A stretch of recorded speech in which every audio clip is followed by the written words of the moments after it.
Hello friends, इस video में हम लोग इतिहास के कुछ सवाल को डिस्कस करेंगे जो 67वीं बीपीएससी पे आधारित है। ये इतिहास का दूसरा सीरीज है। ठीक है, तो चलिए हम लोग इसको स्टार्ट करते हैं।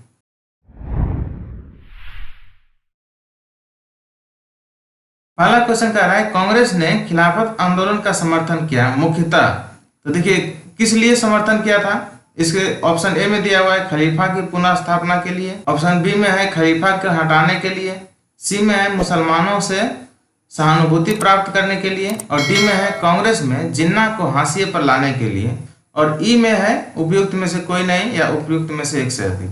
ठीक है, तो देखिए इसमें कह रहा है कि जैसे कांग्रेस ने खिलाफत आंदोलन को समर्थन किया था, तो ये किस लिए किया था। तो कांग्रेस ने खिलाफत आंदोलन को समर्थन दिया था और इसका उद्देश्य था कि एक तो पहला उद्देश्य था कि खलीफा को पुनः स्थापना किया जाए। ठीक है, ये भी इसका उद्देश्य था, और दूसरा मुसलमानों को सहानुभूति प्राप्त करने के लिए भी इस आंदोलन को सहायता किया था। ठीक है, तो क्योंकि खिलाफत आंदोलन को महात्मा गांधी एक हिंदू मुस्लिम एकता के लिए एक अच्छा अवसर मानते थे। ठीक है, और उसके अनुसार उन्होंने लिखा था कि जब मुसलमानों के महत्वपूर्ण हित खतरे में हो और हिंदू यदि उससे दूर रहे तो हिंदू मुस्लिम एकता के बारे में सोचना मूर्खता है।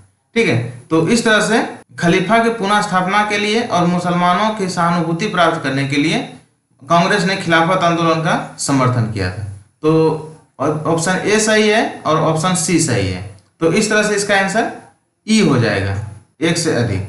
ठीक है, नेक्स्ट क्वेश्चन में कह रहा है कि किस क्षेत्र में राहुल सांकृत्यायन 1920 में असहयोग आंदोलन में सक्रिय थे। तो ए में है छपरा, बी में दिल्ली, सी में लखनऊ और डी में है पटना, और ई में इनमें से कोई नहीं या इनमें से एक से अधिक। तो देखिए राहुल सांकृत्यायन ये जो है 1900 असहयोग आंदोलन में कहां से सक्रिय थे, इसी को हम लोग को बताना है। ठीक है, तो ये जो है राहुल सांकृत्यायन जो है वो असहयोग आंदोलन में वो छपरा से सक्रिय थे। ठीक है, अब देखिए इसके बारे में जानेंगे कि राहुल सांकृत्यायन जो है उनका जन्म जो है 9 अप्रैल 1893 में उत्तर प्रदेश में हुआ था। ठीक है, उत्तर प्रदेश के आजमगढ़ जिले में हुआ था। ठीक है, और राहुल सांकृत्यायन जो है ये हिंदी के प्रसिद्ध साहित्यकार थे। ठीक है, इसके कई लेख हैं जिसमें से कुछ प्रमुख लेख है वेलगा से गंगा। वेलगा एक नदी है जो रूस की नदी है। वेलगा से गंगा इसकी प्रमुख रचना है। इसके अलावा दिमागी गुलामी और एक और महत्वपूर्ण पुस्तक है इसका भागो नहीं दुनिया बदलो। ठीक है, इसके अलावा भी इसके कई पुस्तक है, लेकिन जो महत्वपूर्ण पुस्तक है इसके बारे में हम लोग याद कर लेंगे। ठीक है, एक बेलगा से गंगा, दिमागी गुलामी, भागो नहीं दुनिया बदलो, ये राहुल सांकृत्यायन का प्रमुख पुस्तक है। ठीक है, अब देखिए राहुल सांकृत्यायन के बारे में निजी बारे में हम लोग थोड़ा चर्चा कर लेंगे। राहुल सांकृत्यायन जो है वो एक ब्राह्मण परिवार में जन्म लिए थे, लेकिन राहुल सांकृत्यायन जो है वो हिंदू रीति रिवाज से सहमत नहीं रहते थे। ठीक है, और आखिर में वो हिंदू रीति रिवाज से आहत होकर 1930 में श्रीलंका में बौद्ध धर्म को एक्सेप्ट कर लिया था। ठीक है, और जब उन्होंने बौद्ध धर्म को स्वीकार किया और उसी समय से इसका नाम राहुल पड़ा। ठीक है, हालांकि इसमें जो है ये सवाल क्या पूछ रहा था कि 1920 के असहयोग आंदोलन में वो किस जगह से सक्रिय थे, तो ये छपरा से सक्रिय थे। ठीक है, तो इस तरह से इसका आंसर ए हो जाएगा। नेक्स्ट क्वेश्चन में कह रहा है कि निम्न में कौन वर्ष 1928 में इंडिपेंडेंस फॉर इंडिया लीग के गठन से संबंधित थे। तो देखिए इसमें कह रहा है कि 1928 में इंडिपेंडेंट फॉर इंडिया लीग की स्थापना हुई थी, और उसमें कौन कौन से संबंधित थे। ए में है जवाहरलाल नेहरू, बी में है सुभाष चंद्र बोस, सी में है आचार्य नरेंद्र देव, और डी में है जयप्रकाश नारायण। तो इंडिपेंडेंस फॉर इंडिया जिसका स्थापना 1928 में हुआ था, इसकी स्थापना जो है जवाहरलाल नेहरू और सुभाष चंद्र बोस दोनों ने मिलकर किए थे। ठीक है, और इस लीग का उद्देश्य इन डोमिनियन स्टेट से आगे बढ़ के पूर्ण स्वतंत्रता यानी पूर्ण स्वराज की मांग करना था। ठीक है, और इसी का नतीजा है कि पूर्ण स्वराज की मांग जो है आगे चल के 1929 के कांग्रेस अधिवेशन में जो कि लाहौर में प्रायोजित हुआ, इसमें इसका मुख्य मांग रखा गया था पूर्ण स्वराज। ठीक है, तो देखिए अगर यदि सवाल पूछे कि पूर्ण स्वराज की मांग कांग्रेस के किस अधिवेशन में हुआ था, तो लाहौर अधिवेशन में हुआ था। और कब हुआ था, तो 1929 में। इसकी अध्यक्षता जो है वो पंडित जवाहरलाल नेहरू कर रहे थे। ठीक है, कांग्रेस के लाहौर अधिवेशन की अध्यक्षता पंडित जवाहरलाल नेहरू कर रहे थे। ठीक है, अब देखिए सवाल क्या कर रहा है, पूछ रहा है कि 1928 में इस लीग से कौन कौन संबंधित है। तो ए में है जवाहरलाल नेहरू, ये शहीद है, संबंधित है, और बी में है सुभाष चंद्र बोस। तो ए और बी दोनों इससे संबंधित है। तो इस तरह से इसका आंसर ई हो जाएगा, यानी उपयुक्त में से एक से अधिक। नेक्स्ट क्वेश्चन में कह रहा है कि 13 ताली लोक नृत्य है। ए में दिया हुआ केरल का, बी में है राजस्थान का, सी में है मध्य प्रदेश का, डी में है तमिलनाडु का, और ई में है इनमें से कोई नहीं और एक से अधिक। तो 13 ताली जो है इसको दूसरा भाषा में 13 ताली भी कहा जाता है। ये जो है एक राजस्थान का लोक नृत्य है, ठीक है। इस नृत्य को महिलाएं प्रदर्शित करती है, इसमें पुरुष भाग नहीं लेते हैं। और देखिए इससे एक सवाल और समझ, ये नृत्य जो है यानी 13 ताली नृत्य जो है राजस्थान का पूज्य देवता बाबा रामदेव को समर्पित है, ठीक है। देखिए अब देखिए यहाँ पर बाबा रामदेव है, तो ये वर्तमान वाला बाबा रामदेव नहीं है, ये राजस्थान के पूज्य देवता जो है वो बाबा रामदेव है, ठीक है। तो इसमें यहाँ कंफ्यूज नहीं होना है कि जो आज के बाबा रामदेव है ये नहीं है, ठीक है।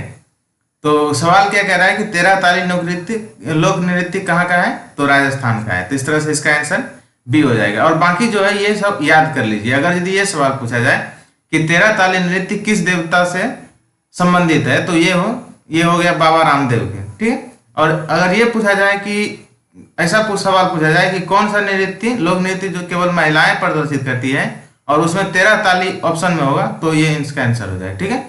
क्योंकि 13 ताली नृत्य जो है ये केवल महिलाएं द्वारा ही प्रदर्शित की जाती है, ठीक है। अब नेक्स्ट क्वेश्चन में कह रहा है कि हर्ष ने निम्नलिखित में से किन रचनाओं का लेखन किया था। तो ए में दिया हुआ प्रियदर्शिका, बी में है नागानंद, सी में है हर्षचरित, डी में है रत्नावली, और ई में है उपयुक्त में से कोई नहीं है, उपयुक्त में से एक से अधिक। तो हर्ष जो है एक शासक थे, ठीक है। तो पूछ रहा है कि इसमें से कौन सी पुस्तक जो है इन्होंने खुद लिखा था। तो देखिए हर्ष का प्रमुख पुस्तक है प्रियदर्शिका, नागानंद और रत्नावली।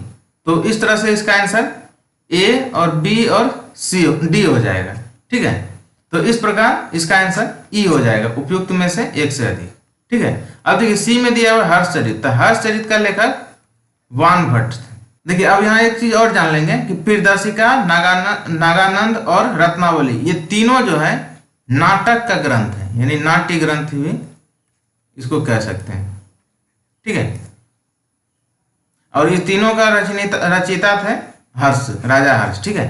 हर्षचरित जो है इसका लेखक वान भट्ट है।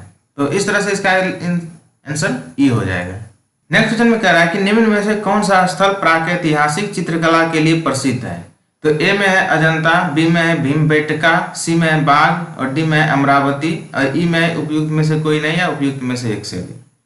तो देखिए भीमबेटका जो है ये प्राचीन प्रागैतिहासिक चित्रकला के लिए प्रसिद्ध है, ठीक है। तो इस तरह से इसका आंसर बी हो जाएगा। अब देखिए भीमबेटका के बारे में जानेंगे। भीमबेटका गुफा जो है ये मध्य प्रदेश में स्थित है और मध्य प्रदेश के रायसेन जिला में स्थित है, ठीक है। अगर ये पूछा जाए कि भीमबेटका कहाँ स्थित है, तो ये मध्य प्रदेश के रायसेन जिला में, ठीक है। और इस गुफा में जो है जीवन के विभिन्न रंगों और को पेंटिंग के रूप में उरेखा गया है, ठीक है। तो इसलिए इसको चित्रकला के लिए प्रसिद्ध माना जाता है, ठीक है। अब देखिए इसमें किसका चित्र प्रमुख रूप से उरेखित है। तो इसमें जैसे हाथी है, हाथी, सांभर, हिरण, इन सब का प्रमुख रूप से इसके चित्र को उरेखा गया है, ठीक है। तो इस तरह से इसका आंसर बी हो जाएगा। नेक्स्ट क्वेश्चन में कह रहा है शिवाजी के अष्टप्रधान का जो सदस्य विदेश मामलों की देखरेख करता था वह था। ए में है पेशवा, बी में है सचिव, सी में है पंडित राव, डी में है सुमंत, और ई में से इनमें से कोई नहीं है, इनमें से एक से अधिक। तो इसका आंसर हो जाएगा डी सुमंत। सुमंत नाम का जो प्रधान था वो विदेश मामले को देख रहे। अब देखिए शिवाजी के अष्टप्रधान क्या है उसके बारे में हम लोग थोड़ा जान लेंगे। तो शिवाजी के राज्य जो है वो अपने प्रशासन को चलाने के लिए केंद्र के स्तर पे 8 मंत्रियों का नियुक्त किया जाता था, ठीक है। कितने मंत्री? 8 मंत्री नियुक्त करते थे, जिसे अष्टप्रधान कहा जाता था, ठीक है। अब देखिए इसमें कौन कौन से होते थे। तो सबसे प्रमुख होता था पेशवा, ठीक है। अब देखिए ये में दिया है पेशवा, ये प्रमुख। तो इसको हम लोग शाब्दिक भाषा में इसे प्रधानमंत्री कहा जाता है, ठीक है। पेशवा जो थे वो प्रधानमंत्री कहलाते थे और इसका काम था राज्य का आर्थिक और प्रशासनिक काम को देखरेख करना, ठीक है। और दूसरा था सर ए नौबत। सर ए नौबत का काम था वो सैन्य प्रशासन को देखते थे, ठीक है। तो ये सब याद कर लीजिए, कोई भी इसमें से कोई भी पूछ सकता है आपसे, ठीक है। अब देखिए तीसरा था अमात्य। अमात्य जो है आय और व्यय का यानी खर्च का लेखा जोखा रखते थे। चौथा था वाक्यान विष। ये जो है ये सूचना विभाग, जिसे गुप्तचर विभाग उस वक्त कहा जाता था, ये सूचना विभाग का अध्यक्ष होता था। पांचवा था सुमंत, जिसके विषय में अभी हम लोग जिक्र किए थे, जिसे हम लोग विदेश मंत्री भी कहते थे, ठीक है। इसी के बारे में चर्चा किया गया इस सवाल में, ठीक है। अब छठा था चिटनीस। ये जो है वो राजकीय पत्रों को पढ़कर उसका भाषा शैली मतलब उसका भाषा शैली देखता था, मतलब एक तरह से ये अनुवादक होते थे, ठीक है। सातवां था पंडित राव। देखिए जो ऑप्शन सी में दिया हुआ है, अब देखिए पंडित राव नाम से ही पता चल जाता है कि इसका काम था धार्मिक कार्यों को देखरेख करना, जैसे कौन सा धार्मिक कार्य कब होगा उसका तिथि निर्धारित करना। और आठवां था न्यायाधीश। न्यायाधीश का काम न्याय करना था, ठीक है। तो इस तरह से शिवाजी के अष्टप्रधान थे, ठीक है। और ये ही इसी अष्टप्रधान के सहायता से शिवाजी अपना साम्राज्य संचालित करते थे, ठीक है। तो इस सबको आप लोग याद कर लीजिए, ठीक है। इसमें से कोई किसी से भी सवाल पूछा जा सकता है। जैसे इसमें पूछा गया विदेश मामले की देखरेख कौन करते थे, तो सुमंत, क्योंकि वो विदेश मंत्री होते थे। तो इसी तरह कभी पूछा जाएगा कि शिवाजी के प्रशासन में सैन्य प्रशासन को क्या कहा जाता था, तो वो उसका आंसर हो जाएगा सर ए नौबत, ठीक है। तो इस तरह से इसको नोट कर लीजिए। नेक्स्ट क्वेश्चन में कह रहा है कि मुगल प्रशासन में मदद ए मास इंगित करता है। तो ए में है चुंगी कर, बी में है विद्वानों द्वारा दी जाने वाली राजस्व मुक्त अनुदत्त भूमि, सी में है सैन्य अधिकारियों को दी जाने वाली पेंशन, और डी में है बुआवी कर, और ई में है इनमें से कोई नहीं है, इनमें से एक से अधिक। तो मदद ए मास जो है वो एक तरह से विद्वानों को दी जाने वाली राजस्व मुक्त अनुदत्त भूमि कहा जाता था उसको, ठीक है। इसे इसका दूसरा नाम सयुर्गल भी इसको कहते थे, ठीक है। देखिए अगर ये पूछा जाए कि मदद ए मास को किस नाम से भी जाना जाता था, तो उसको हम लोग सयुर्गल कहते थे, ठीक है। सयुर्गल के नाम से भी जानते थे, ठीक है। अब देखिए इससे संबंधित कुछ और सवाल को जान लेंगे मुगल प्रशासन के बारे में। अब देखिए मुगल प्रशासन में जो दान में दी जाने वाले भूमि की उसका निरीक्षण करने वाले अधिकारी को सद्र कहा जाता था, ठीक है। अगर ये पूछा जाए कि मुगल प्रशासन में दान दिए जाने वाले भूमि का निरीक्षण करता कौन थे, तो उसका नाम था सद्र, ठीक है। तो इसको आप लोग याद कर लीजिए। सद्र का काम था मुगल प्रशासन में किसी भी व्यक्ति को जो दान में दी जाती थी भूमि को उसका निरीक्षण करना, और उसका यह भी काम होता था कि वो ये निर्धारित करे कि जिसे दान में दी गई है भूमि वो उस भूमि का दुरुपयोग नहीं करे, ठीक है। और एक चीज इसमें और समझ लीजिए कि जो दान में दी जाती भूमि थी, दान में दी जाने वाली भूमि वो स्थानांतरित नहीं होती थी, ठीक है। तो देखिए इसमें पूछ क्या रहा है कि मदद ए मास किस चीज को इंगित करता है, तो वो विद्वानों को दी जाने वाली राजस्व मुक्त अनुदत्त भूमि। तो इस तरह से इसका आंसर बी हो जाएगा। अब देखिए नेक्स्ट क्वेश्चन में कह रहा है कि किस उपनिषद का शाब्दिक अर्थ सफेद घोड़ा है, ठीक है। देखिए इसमें से ए में दिया है कठोपनिषद, बी में है छांदोग्य उपनिषद, सी में है तैत्तिरीय उपनिषद, और डी में है ईशोपनिषद, और ई में ये चारों में से किसका अर्थ जो है सफेद घोड़ा था, ये पूछ रहा है, ठीक है। तो इसका आंसर हो जाएगा ई, मतलब इनमें से कोई नहीं, ऐसा नहीं है कि इनमें से एक से अधिक, क्योंकि देखिए सफेद घोड़ा का जो है वो किस उपनिषद से लिया गया है उसके बारे में हम लोग थोड़ा विस्तार चर्चा करेंगे। तो एक उपनिषद है श्वेताश्वर उपनिषद, इसका अर्थ होता है सफेद घोड़ा द्वारा ढोया गया, ठीक है। तो चूंकि आप देखिए इनमें चारों में से तो श्वेताश्वर उपनिषद नहीं है, तो इस तरह से इसका आंसर ई हो जाएगा, ठीक है। आप लोग इसको नोट कर लीजिए। सफेद घोड़ा का अर्थ मतलब किससे संबंधित है, तो यदि श्वेताश्वर उपनिषद होता तो इसका आंसर ये हो सकता था, लेकिन नहीं है, तो इस तरह से इसका आंसर ई हो जाएगा। नेक्स्ट क्वेश्चन में कह रहा है कि कश्मीर में कनिष्क के शासनकाल में जो बौद्ध संगति आयोजित हुई थी उसकी अध्यक्षता निम्नलिखित में से किसने की थी। ए में दिया हुआ है पार्थ, बी में नागार्जुन, सी में है शूद्रक और डी में है वसुमित्र और ई में है इनमें से कोई नहीं है, इनमें से एक से अधिक।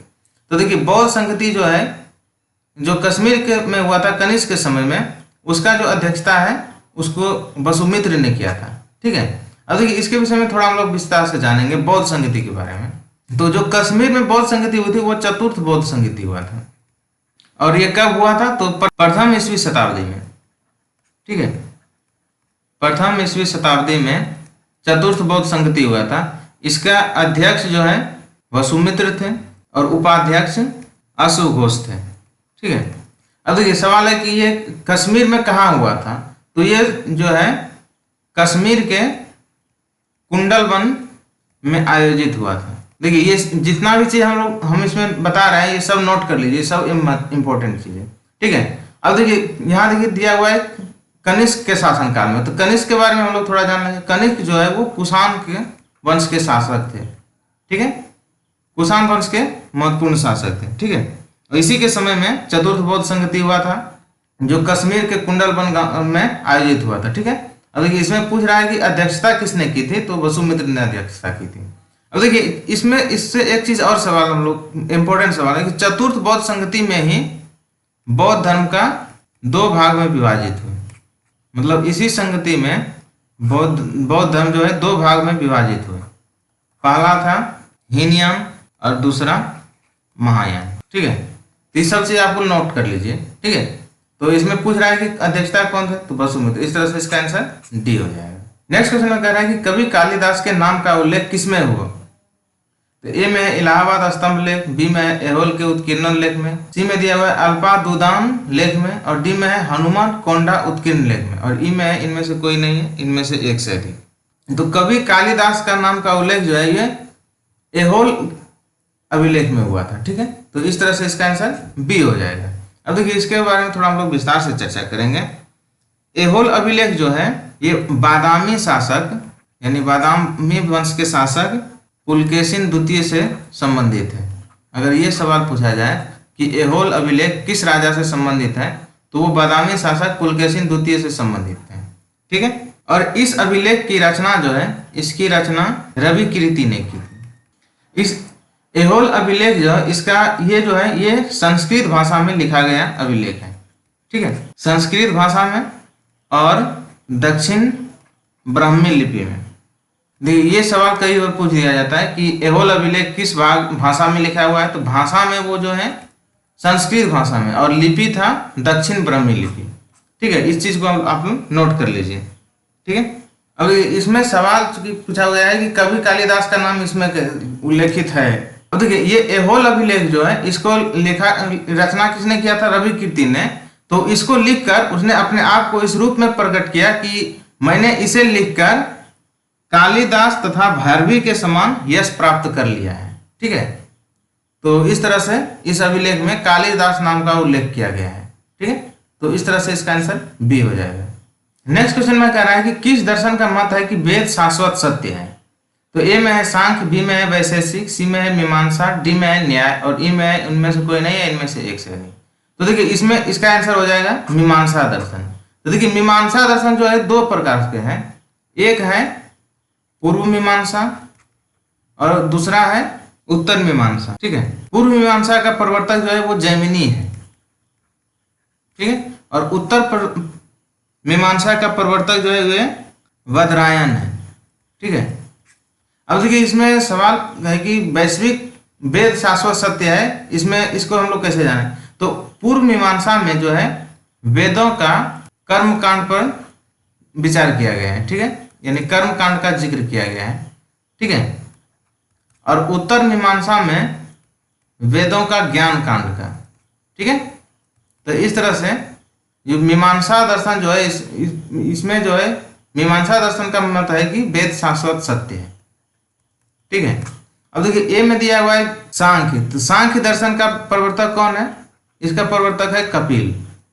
ठीक है, इसको हम याद कर लीजिए। और दूसरा में है बी में दिया है वैशेषिक। तो वैशेषिक दर्शन का प्रवर्तक जो है वो है कनाद। ठीक है, डी में है न्याय। न्याय दर्शन का प्रवर्तक गौतम है। ठीक है, इन चारों के अलावा दो दर्शन और है। एक है योग दर्शन, जिसका प्रवर्तक जो है वो पतंजलि है, ठीक। और दूसरा है चार्वाक दर्शन, और इसका प्रवर्तक चार्वाक है। मतलब ये अपने नाम से ही दर्शन रहे, ठीक है। तो इन 6 दर्शन को जो है, एक है सांख्य, दूसरा है वैशेषिक, तीसरा है मीमांसा, चौथा है न्याय दर्शन, पांचवा है योग दर्शन, छठा है चार्वाक दर्शन। इस सबको मतलब इसका और इसका प्रवर्तक को आप लोग याद कर लीजिए, ठीक है। तो आप देखिए पूछ रहा था, सवाल तो क्या था कि वेदों का शाश्वत सत्य का किस दर्शन से संबंधित है, तो वो मीमांसा दर्शन से संबंधित होगा, ठीक है। नेक्स्ट क्वेश्चन में कह रहा है कि मुगल शासन में तांबे का सिक्का कहलाता था। ए में है रुपया, बी में है दाम, सी में है टंका, डी में है शमशी। तो देखिए इसमें कह रहा है कि तांबे के सिक्के को मुगल शासन में किस नाम से जाना जाता था। तो मुगल शासन में तांबे के सिक्कों को दाम के नाम से जाना जाता था। तो इस तरह से इसका आंसर बी हो जाएगा, ठीक है। अब देखिए इसके बारे में हम लोग थोड़ा जानेंगे। दाम जो है ये अकबर द्वारा चलाया गया तांबे का सिक्का है, ठीक है। दाम जो है वो रुपये के 40वें भाग के बराबर होता था। अगर ये पूछा जाए कि दाम जो है रुपये के कितना भाग बराबर था, तो 40वें भाग के बराबर होता था, ठीक है। अब सवाल है कि रुपया किसे कहा जाता था। तो मुगल प्रशासन में जो चांदी का सिक्का था उसको हम लोग उस समय रुपया के नाम से जाना जाता था, ठीक है। तो चांदी के सिक्के को रुपया कहा जाता था और तांबे के सिक्के को दाम कहा जाता था, ठीक है। तो और दाम जो है रुपये का 40वां भाग के बराबर होता था, ठीक है। और देखिए चांदी के सिक्के को एक और नाम से जाना जाता था, उसका नाम था शाहरुख, यानी शाहरुख के नाम से भी जानते थे। एक तो चांदी के सिक्के को रुपया कहते थे और उसके अलावा हम शाहरुख के नाम से भी उस वक्त चांदी के सिक्के को जाना जाता था, ठीक है। तो इस तरह से इसका आंसर बी हो जाएगा। नेक्स्ट क्वेश्चन में कह रहा है कि सल्तनत काल में दीवान ए अमीर कोई विभाग निम्नलिखित में से किससे संबंधित था। ए में है सेना, बी में है राजस्व, सी में है कृषि, डी में है मनोरंजन, ई में है इनमें से कोई नहीं या इनमें से एक से अधिक। तो देखिए क्या कह रहा है कि दीवान ए अमीर को ही वो किससे संबंधित है। तो देखिए दीवान ए अमीर को ही जो है वो कृषि उन्नति के लिए इस विभाग की स्थापना की गई थी। किसके लिए? कृषि उन्नति के लिए, ठीक है। तो इस तरह से इसका आंसर सी हो जाएगा। अब देखिए दीवान सवाल यह है कि इस विभाग की स्थापना किसने किया था। तो ये तुगलक वंश के शासक मोहम्मद बिन तुगलक ने किया था। अगर ऐसा पूछा जाए कि दीवान ए अमीर को ही विभाग की स्थापना किस शासक ने किया है, तो इसका आंसर हो जाएगा मोहम्मद बिन तुगलक।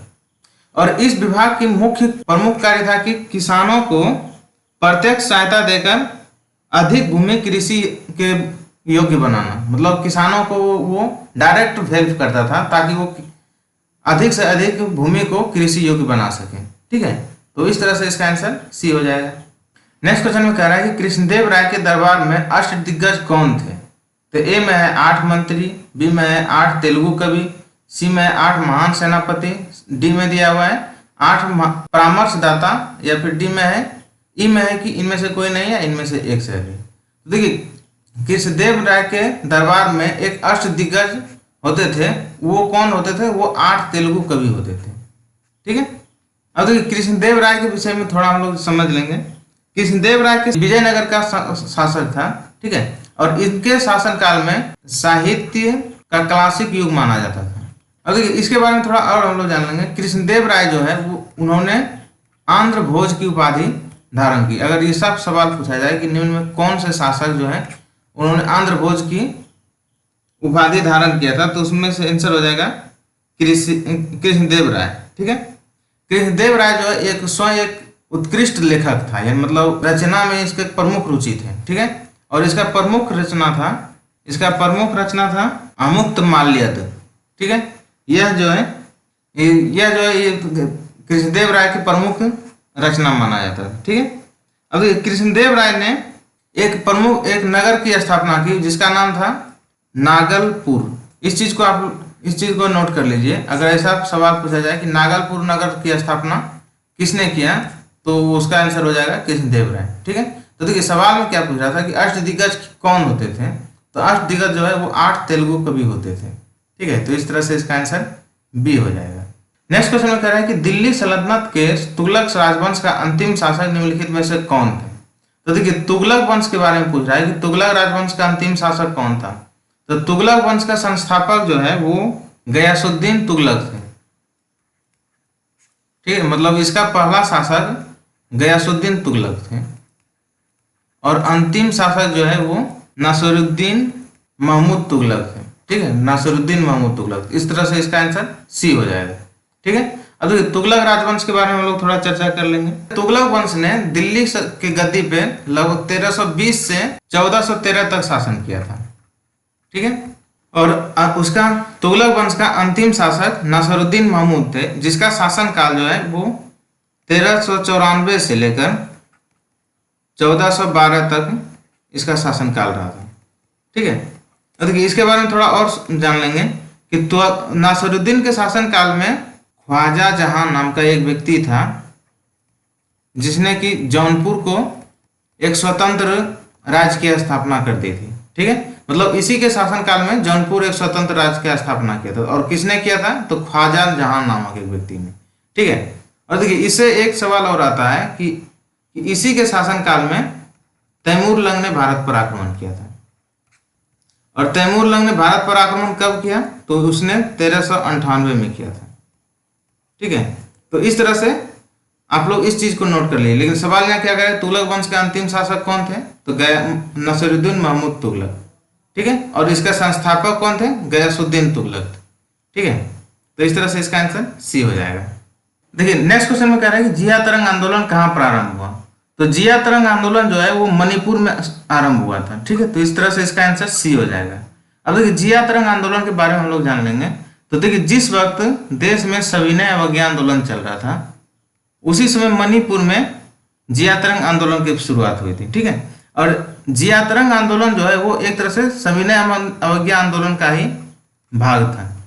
ठीक है, अब ये सवाल, इससे एक सवाल और आ सकता है कि इस आंदोलन का नेतृत्व कौन कर रहे थे? तो इसका नेतृत्व जो है गैडिन लियू नामक महिला जो कि नागा जनजाति से संबंध रखती थी, उन्होंने इस आंदोलन का नेतृत्व किया था। ठीक है, तो इस तरह से इसका आंसर सी हो जाएगा। नेक्स्ट क्वेश्चन में कह रहा है कि 1909 के इंडियन काउंसिल एक्ट में किस बात की व्यवस्था की गई थी? ए में है द्वैत शासन प्रणाली, बी में है सांप्रदायिक प्रतिनिधित्व, सी में है संघीय व्यवस्था, डी में है प्रांतीय स्वायत्तता, ई में इनमें से कोई नहीं है, इनमें से एक से अधिक। तो देखिए 1909 के इंडियन काउंसिल एक्ट को मिंटो मार्ले सुधार भी कहते हैं। ठीक है, ठीक है, और ये जो है एक तरह ये सांप्रदायिक प्रतिनिधित्व से संबंधित है। ठीक है, और इस इंडियन काउंसिल एक्ट जो 1909 थे, उन्होंने जो है सांप्रदायिक प्रतिनिधित्व की व्यवस्था की थी। ठीक है, तो इस तरह से इसका आंसर बी हो जाएगा। अब देखिए सांप्रदायिक प्रतिनिधित्व क्या है? तो इसके तहत जो है मुसलमानों के लिए पृथक निर्वाचन की व्यवस्था की गई थी। ठीक है, ठीक है, और इस तरह से माना जाता है कि यहीं से विभाजन का बीज अंग्रेज बो दिए थे। ठीक है, जो भारत पाकिस्तान आज हम लोग विभाग के रूप में जो देखते हैं, तो उसका शुरुआत जो है यहीं से शुरू हो गया।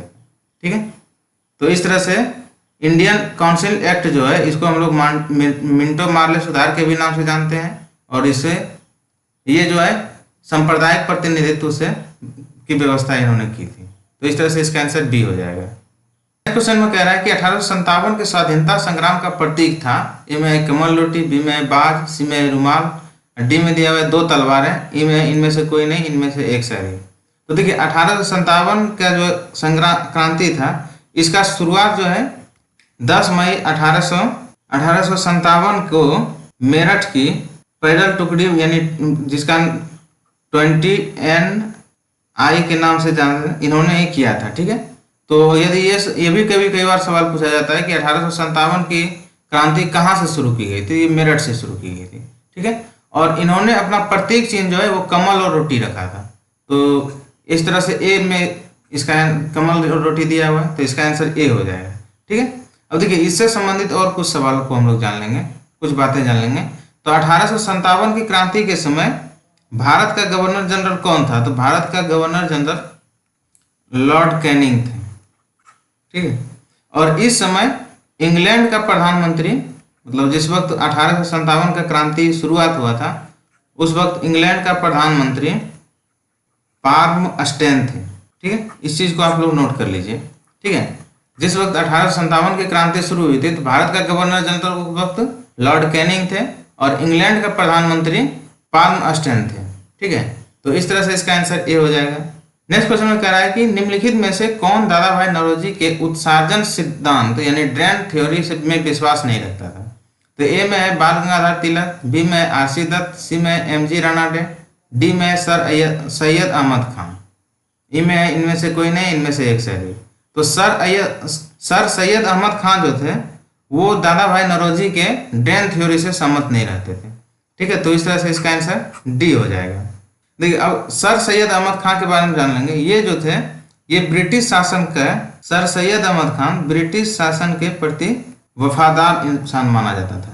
ठीक है, वफादार व्यक्ति माना जाता था। ठीक है, और इनका मानना था कि मुसलमान समाज का विकास तभी संभव है जब भारत में आंग्ल सत्ता बने रहेगा। मतलब भारत में जब तक अंग्रेज की सत्ता बने रहेगी तभी मुसलमान का विकास संभव है। ठीक है, अब देखिए एक यहाँ पर दिया हुआ है दादा भाई नौरोजी। तो देखिए दादा भाई नौरोजी के विषय में एक सवाल हर एग्जाम में आ जाता है। इसका प्रमुख पुस्तक है, इसका नाम है poverty and the un British rule in India.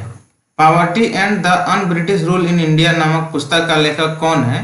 तो ये दादा भाई नौरोजी। और ये जो है ये कई एग्जाम में ये सवाल पूछा गया, तो इस चीज़ को आप लोग याद कर लीजिए कि यदि पूछा जाए कि इस पुस्तक जो poverty and the un British rule in India का लेखक कौन है, तो इसका आंसर हो जाएगा दादा भाई नौरोजी। ठीक है, नेक्स्ट क्वेश्चन में कह रहा है कि आंग्ल नेपाल युद्ध किसके शासनकाल में हुआ था? तो ए में दिया है लॉर्ड कॉर्नवालिस, बी में लॉर्ड हेस्टिंग्स, सी में लॉर्ड वेलेस्ली, डी में लॉर्ड वारेन हेस्टिंग्स। तो देखिए लॉर्ड हेस्टिंग्स और वारेन हेस्टिंग्स अलग अलग दो है। ठीक है, तो देखिए सबसे पहले हम लोग जानेंगे कि आंग्ल नेपाल युद्ध कब हुआ था।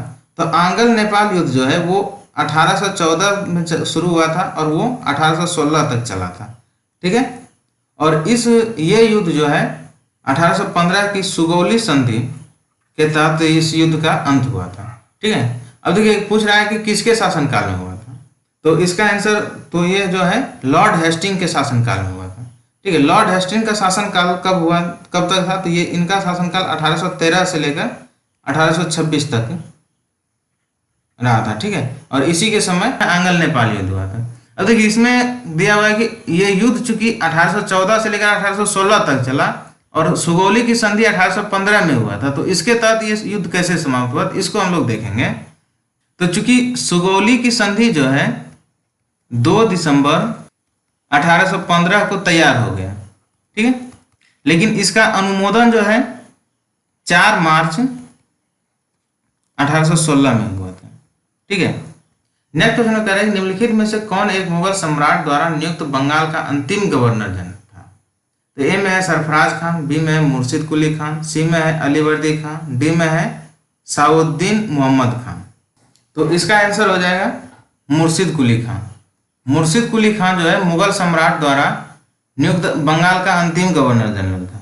देखिए इसके बारे में हम लोग थोड़ा समझेंगे कि मुगल सम्राट फर्रुखसियर द्वारा 1717 में मुर्शिद कुली खान को बंगाल का गवर्नर जनरल बनाया। ठीक है, और मुर्शिद कुली खान ही अंतिम गवर्नर था जो मुगल द्वारा नियुक्त हुआ था। ठीक है, और इसके बाद जब मुर्शिद कुली खान की मृत्यु हुई तो उसका दामाद जो है मतलब मुर्शिद कुली खान के दामाद सुजाउद्दीन मोहम्मद खान गवर्नर बना। ठीक है, और जिसे बाद में मतलब इसको ये पहले ही गवर्नर बन चुका अपने घोषित कर दिया था और बाद में मोहम्मद शाह रंगीला द्वारा मान्यता प्राप्त कर लिया। मतलब इस तरह से इसमें देख रहे हैं कि सुजाउद्दीन मोहम्मद खान जो है वो मुगल सम्राट द्वारा नियुक्त नहीं हुए थे, ये पहले ही गवर्नर बन गए थे और बाद में इन्होंने मान्यता ली थी। तो इस प्रकार मुर्शिद कुली खान जो है वो बंगाल का अंतिम गवर्नर था जो मुगल सम्राट द्वारा नियुक्त हुआ था। ठीक है, नेक्स्ट क्वेश्चन में कह रहा है कि पश्चिमी भारत के डी के कर्वे का नाम निम्नलिखित में से किस संदर्भ में आता है? तो ए में है सती प्रथा, बी में है बाल शिशु हत्या, सी में है स्त्री शिक्षा, डी में है विधवा पुनर्विवाह। इनमें से कोई नहीं है, एक से अधिक। ठीक है, तो देखिए अब इसको बारे में हम देखेंगे कि दिया हुआ है कि डीके कर्वे, ठीक है। डीके कर्वे का नाम किसके संदर्भ में आता है? देखिए, डीके कर्वे का पूरा नाम जो है वो धोंदो केशव कर्वे है, ठीक है। ये महाराष्ट्र से संबंधित है, ठीक है। इसका जन्म जो है महाराष्ट्र में हुआ था, ठीक है। और देखिए, इन्होंने पूछ रहा है कि किसे, तो इसका जो है मुख्य कार्य जो है, ये एक प्रसिद्ध समाज सेवक था और ये जो है इन्होंने रानाडे के नाम से, रानाडे के साथ जो कि प्रार्थना समाज के संस्थापक थे, वो रानाडे के साथ विधवा पुनर्विवाह और विधवाओं को यानी विधवा स्त्रियों की शिक्षा के लिए काम, मतलब प्रमुख काम किया था, ठीक है। तो इस तरह से इसका आंसर डी और सी दोनों हो जाएगा। तो इस प्रकार इसका आंसर ई हो जाएगा, यानी उपयुक्त में से एक से अधिक, ठीक है। अब देखिए, इसके बारे में थोड़ा और जानेंगे कि इन्होंने जो है विधवा पुनर्विवाह के लिए आंदोलन भी चलाया था और विधवा स्त्री की शिक्षा के लिए एक आश्रम संघ की स्थापना की थी, ठीक है। डीके कर्वे ने एक आश्रम संघ की स्थापना की जिसमें विधवा औरतों को शिक्षा दिया जाता था, ठीक है।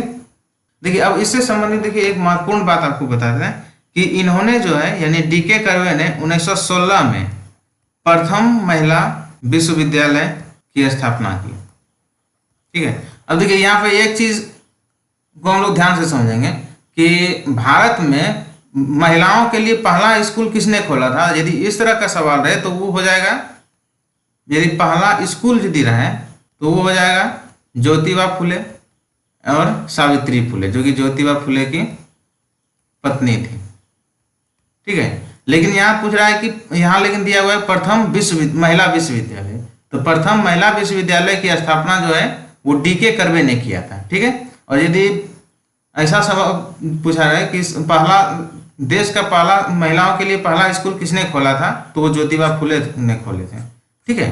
तो इस तरह से इन दोनों में कंफ्यूज हमको नहीं होना है, ठीक है। तो इस तरह से इसका आंसर ई हो जाएगा।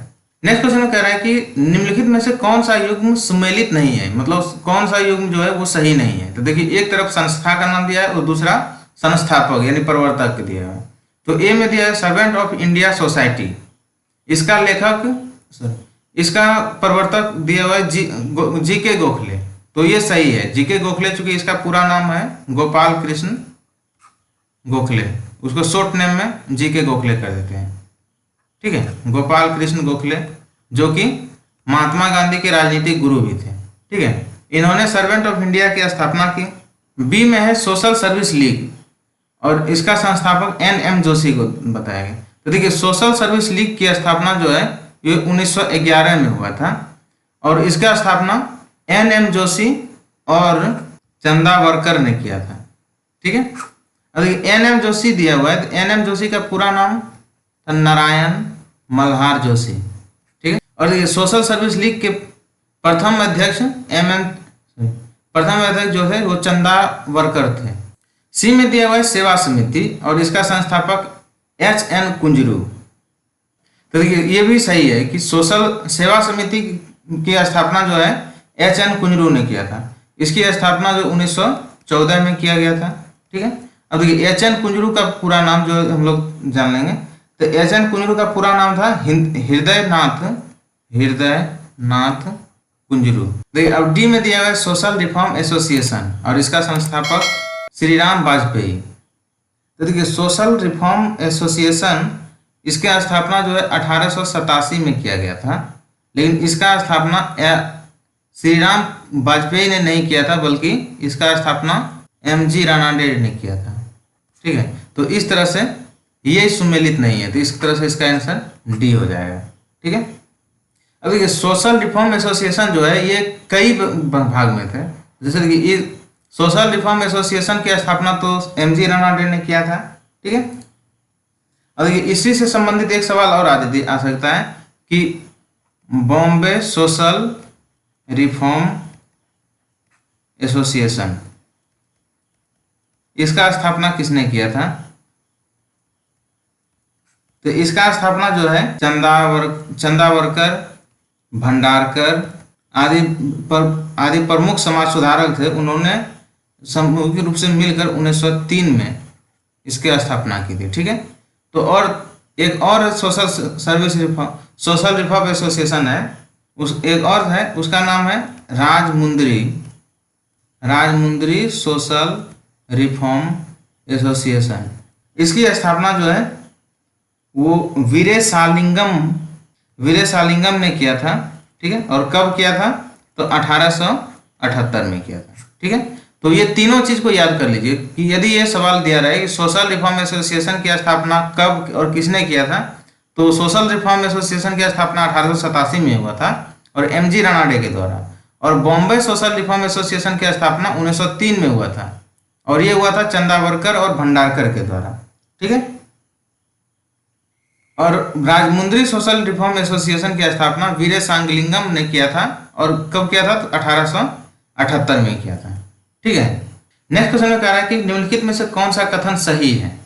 तो ए में है आर्य समाज की स्थापना 1835 में हुई थी, तो ये गलत है क्योंकि आर्य समाज की स्थापना 1835 में नहीं बल्कि 1875 में हुआ था। और किसने किया था? तो दयानंद सरस्वती ने किया था। और बी में दिया है लाला लाजपत राय ने आर्य समाज के उस आग्रह का विरोध किया जो उसके अपने समाज सुधार कार्यक्रमों के समर्थन में वेदों को आप्त प्रमाण मानने को लेकर था। तो देखिए, तो ये भी सही नहीं है, ठीक है, क्योंकि लाला लाजपत राय ने आर्य समाज के या फिर वेदों के किसी भी प्रकार का कोई विरोध नहीं किया था, ठीक है। तो ये भी गलत है। सी में दिया हुआ है कि केशव चंद्र सेन के नेतृत्व में ब्रह्म समाज ने नारी शिक्षा के लिए आंदोलन चलाया, तो ये सही है इसका आंसर, ठीक है। और डी में दिया हुआ है विनोबा भावे ने शरणार्थियों में काम करने के लिए सर्वोदय समाज की स्थापना की, तो ये भी सही है, ठीक है, क्योंकि विनोबा भावे ने जो पाकिस्तान से आने वाले शरणार्थी थे, पाकिस्तान से भारत आए शरणार्थियों के लिए सर्वोदय समाज की स्थापना की थी। तो इस तरह से इसका आंसर सी और डी हो रहा है, ठीक है। तो इसका आंसर क्या हो जाएगा? ई हो जाएगा, यानी उपयुक्त में से एक से अधिक, ठीक है। नेक्स्ट क्वेश्चन में कह रहा है कि तोमरान किस जातीय दल का था? ए में है सिथियन, बी में है हून, सी में है यूची, डी में है शक। तो देखिए, तोमरान जो है वो भारत पर आक्रमण करने वाले दूसरे हून नेता थे, ठीक है, यानी तोमरान जो है वो दूसरा हून नेता था। नेक्स्ट क्वेश्चन में कह रहा है कि निम्नलिखित सल्तनत शासकों में कौन अफगान मूल के थे? ए में है खिलजी, बी में है तुगलक, सी में है सैयद और डी में है लोदी। तो इसका आंसर हो जाएगा डी, लोदी। लोदी वंश के शासक जो है वो अफगानी मूल के थे, ठीक है। अब देखिए, लोदी वंश के बारे में हम लोग थोड़ा विस्तार से जानेंगे। लोदी वंश का शासनकाल जो है, इसका स्थापना, लोदी वंश की स्थापना बहलोल लोदी ने 1451 ईस्वी में किया था। और देखिए, लोदी वंश का शासनकाल जो है, मतलब इसने जो है दिल्ली की गद्दी पे 1451 में, यानी जिस वक्त इसका स्थापना हुआ था, 1451 से 1526 तक शासन किया था, ठीक है। इसके अंतिम शासक जो है, यानी लोदी वंश के अंतिम शासक थे इब्राहिम लोदी, और इसी के शासनकाल में बाबर ने इसे पानीपत के प्रथम युद्ध में परास्त किया और लोदी वंश समाप्त करके मुगल वंश की स्थापना की, ठीक है। यानी यदि ऐसा सवाल पूछा जाए कि मुगल वंश के पहले किस वंश का शासन चल रहा था, तो वो लोदी वंश हो जाएगा, ठीक है। इसी लोदी वंश के अंतिम शासक बलहोर इब्राहिम लोदी थे। इसी को बाबर ने पराजित किया कब? 1526 में, और ये पानीपत की लड़ाई में, तो वो 1526 में हुआ था। इसको पानीपत के प्रथम युद्ध में परास्त किया और मुगल साम्राज्य की नींव रखी, ठीक है। तो इस तरह से लोदी वंश के शासक जो है वो अफगानी मूल के थे। नेक्स्ट क्वेश्चन में कह रहे हैं निम्नलिखित में से किसने हून शासक मिहिर कुल को पराजित किया था? ए में दिया हुआ है बुद्धगुप्त, बी में यशोधर्मन, सी में शशांक, डी में प्रभाकर वर्धन, ई में उनमें से कोई नहीं या इनमें से एक से अधिक। तो देखिए, हून शासक मिहिर कुल को जो है वो यशोधर्मन ने पराजित किया था। इसका आंसर बी हो जाएगा। अब देखिए, इसके विषय में थोड़ा जान लेंगे कि चीनी यात्री हुएनसोंग, यानी जिसे हुएनसोंग के नाम से जानते हैं, हुएनसोंग और मंदसौर अभिलेख, यानी चीनी यात्री जो हुएनसोंग के लेख से और इन्होंने जो लिखा था उसके रचना से और मंदसौर अभिलेख से इसे पता चलता है कि सबसे पहले हून शासक यानी मिहिर कुल को गुप्त वंश के शासक नरसिंह गुप्त ने पराजित किया था, और इसके बाद दूसरी बाद में फिर मालवा शासक यशोधर्मन ने पराजित किया था, ठीक है। तो यानी पहले मिहिर कुल को यानी मिहिर कुल को भारत में 2 बार पराजय का सामना करना पड़ा। पहली बार गुप्त वंश के शासक नरसिंह गुप्त ने पराजित किया था और उसके बाद में फिर मालवा शासक यशोधर्मन ने पराजित किया था। ठीक है, अब देखिए इस तरह से यदि ये पूछा जाए कि यशोधर्मन किस वंश के शासक थे तो मालवा वंश के शासक थे। ठीक है, तो इस तरह से इसका आंसर बी हो जाएगा। नेक्स्ट क्वेश्चन में कह रहा है कि किस मुगल शासक के विरुद्ध जौनपुर से फतवा जारी हुआ था, तो इसका आंसर हो जाएगा अकबर। अकबर के विरुद्ध जो है 1580 ईस्वी में जौनपुर के एक मुस्लिम धर्मगुरु यानी जिसे मौलाना भी कहते हैं, जिसका नाम था मोहम्मद यजीदी, इन्होंने जो है इस सभी मुसलमानों को अकबर के विरुद्ध भड़काया था और अकबर के विरुद्ध विद्रोह करने के लिए फतवा जारी किया था। ठीक है, तो इस तरह से इसका आंसर बी हो जाएगा कि जौनपुर से फतवा जारी किया गया था अकबर के विरुद्ध। नेक्स्ट क्वेश्चन में कह रहा है कि निम्न में से किस वंश के साम्राज्य की सीमा भारत से बाहर तक फैली थी, तो ए में दिया है गुप्त वंश, बी में है मौर्य वंश, सी में है सातवाहन वंश और डी में है कुषाण वंश। तो देखिए मौर्य, तो इसका आंसर हो जाएगा मौर्य वंश और कुषाण वंश। मौर्य वंश और कुषाण वंश की सीमा जो है भारत से बाहर तक फैली थी। ठीक है, अब देखिए इसके बारे में हम लोग थोड़ा विस्तार से जानेंगे कि जब सेल्यूकस से संधि किया था, मतलब जब सेल्यूकस से संधि किया गया था तो उसके बाद मौर्य साम्राज्य की सीमा जो है अफगानिस्तान तक फैल गया था। ठीक है, जिसमें काबुल, कंधार शामिल थे। ठीक है, तो इस तरह से मौर्य वंश का सीमा जो है मौर्य साम्राज्य की सीमा जो है भारत से बाहर तक फैली थी। और डी एक है कुषाण वंश। कुषाण शासक कनिष्क के समय में उत्तर में चीन के